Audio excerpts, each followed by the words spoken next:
What do we got here, Tomo, in the... Behind me here is the autumn calving herd. There's just under 160 cows and calves, including first calvers right out to wide drop.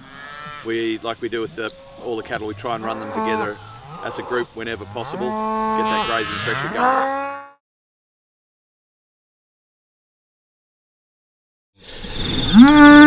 Doing ease, and doing ease, and in that I mean, that doesn't just mean they can put fat down, it means they're good uddered, good mothers, easy to run cattle, go and calf easily, sound structure. The cow you got in focus there now, she's just a really moderate frame cow, lovely balance right through from the back end to the front end, neat udder, great skin, small shoulder, feminine head.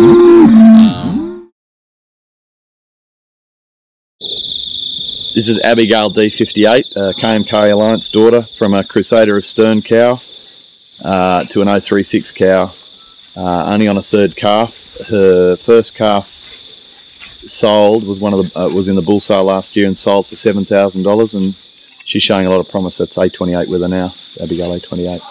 Okay, here she's back in film again. Again, that depth of body, a good strong head, just the sort of thing we're looking for. We're very pleased with the K&K Alliance daughters, that depth of quarter and tremendous udders on them.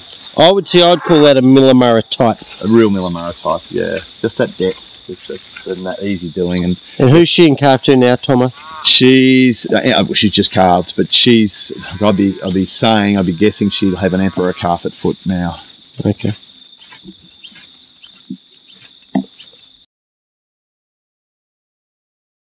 Tomo, tell me about this cow, mate.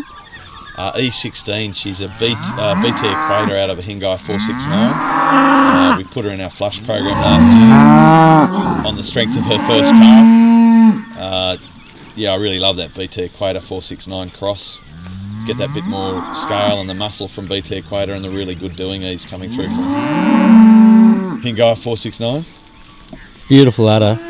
Yeah, and big frame cow too. Holds herself really easily. Calf would be by Toronto Emperor. Right, Tomo, who's this big stout cow? This is C48. She's one of our really good donor cows. She's a Crusader of Stern out of a Lawson's V1002, which is a Henry VIII derivative.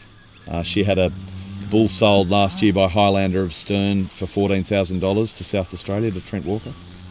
I love this cow. I think she's going to become a pretty important donor cow for us. Are you flushing her again? Yeah, she'll be flushed again. Probably in about 8 weeks she'll be flushed. She only just calved last. Right, Tomo, tell me about this cow. E131, BT Equator, Hazeldean Renaissance, Glenelg Megaforce, full sister to the 2010 sale topping bull that went to Robert Gill.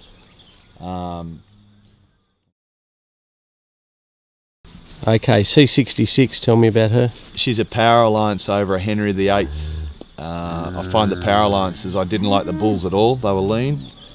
These Power Alliance daughters are doing a really good job, great udders and surprisingly easy doing cattle, as you can see with her, and doing a great job on their calves, so I'm much happier with the Power Alliances than I expected.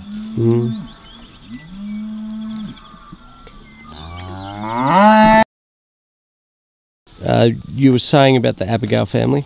She's from the Abigail family, which is one of our 2 strongest cow families, and she's from the best arm of that family. She's my Burramukka Neutron out of a K&K Alliance cow, who herself was from Crusader of Stern cow, an 036 cow, and Tamania Kelp, so great depth of pedigree. And we did flush her as a heifer, which was a bit naughty, but we've had really tremendous results. Her four calves that we've just weaned were right at the top of the crop, so I think we've got a cow there that's got masses of potential. She's on a second calf now, so she got flushed and calved as a 2-year-old. And yeah, I'm just thrilled with her. It's a real potential powerhouse in that cow, I think. Beautiful udder. Beautiful udder, beautiful length. We got so much length out of that Burramukka Neutron line. The bulls we sold last year were just so long, and they had that weight, and we get that in that cow. I mean, she's only going to be a high frame 5s, frame 5'8", possibly a 6. but depth, length, and real ease of doing. The Burramukka Neutron bull had 469 on the dam side. Burramukka Neutron's dam was actually Burramukka Warwick's full sister, and that's why I was really drawn to that bull. It allowed us to get that Burramukka Neutron, allowed us to get the Neutron bloodline in here, which would be too extreme for me with our cows, but allowed it to be balanced with the 469 content on the dam side, and we've had a big win with that bull. Beautiful. Alright, Tomo, who have we got here, mate? This is Abigail C15. She's a 1407 cow out of a really deep-bodied woody W100 cow, and she does have NH, but we're keeping her registered. She's had 3 daughters to date, and 2 of them have missed out on having the defect, and they'll be top breeders for us. I think she's got the body type I really like. Easy doing, good skin, just a real feminine cow, and doing a great job on her calves. The cow too often. This is Millah-Murrah-Flower C69. She's a Crusader of Stern daughter out of Y141, who was an 036 power play. She's sold 4 bulls for 41,000 at our sale last year. 3 of those were by 469, so we were line breeding the 469 to get that doability. And she's one of our great cows. I really think she's going to do a great job. Tamania Infinity third carver, D109.